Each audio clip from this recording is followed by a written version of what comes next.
Saturday is a first warning impact day, and the radar right now would not make you think that there's anything on the way. But if we look to the north, you do see a pretty robust line of storms, and then a few more kicking off ahead of that north of St. Louis up into Illinois.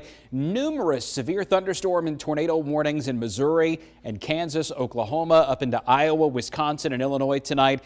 The nasty weather is going to stay to our northwest, but some of the rain and some of the lightning and thunder will get here within the next, say, 24 to 30, 36 hours. Temperatures in the 80s again tomorrow. If you like today, you'll like tomorrow. The humidity is going to be up a bit. South-southwest wind and thunderstorms developing by tomorrow afternoon. So storms arrive Saturday evening in the Birmingham area, but they're going to get started to the north a little bit sooner than that. So we'll have the chance of rain up at about 10% by 2 p.m. By 5 p.m., if you're north of Birmingham, time to start watching the sky. Make sure you got the WVTM 13 app on your phone with location alerts activated so that if there's lightning in the area within 10 miles, you'll be the first to know, and then you can move to safety. I think for Birmingham, for Tuscaloosa, we're probably rain-free through at least 5, but then the rain chance starts to pick up around 8, and it rises from there. So A-Day and the Stallions versus the Storm, no problem. It's going to be unusually warm and very, very dry. Southwest wind bringing in some humidity. For the 7 o'clock concert at Coca-Cola Amphitheater, widespread panic, a pretty good chance of some thunder in Jefferson County after 7 p.m.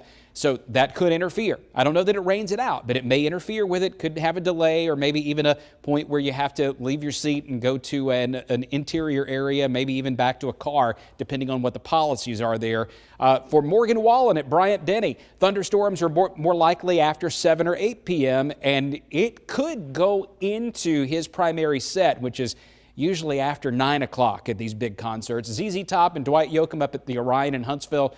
That one looks pretty stormy given some of the latest future track guidance that we have. Thunderstorms developing over northwest Alabama, and then look at that up in Huntsville. It's already raining by 7. Birmingham, Tuscaloosa, it's getting close, if not raining at that point. But you see how spotty it is, and it doesn't really get going around the central part of Alabama until about 9 p.m. tomorrow. That initial band just fizzles as it moves east. We're left with some scattered showers through early Sunday morning.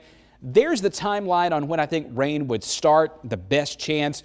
1 o'clock up in the Shoals, 5 to 10 around Jasper, Coleman, and Fayette, Tuscaloosa, Birmingham, Gadsden, Anniston. Mainly after 8, but I wouldn't be surprised if it doesn't sneak in a bit before that.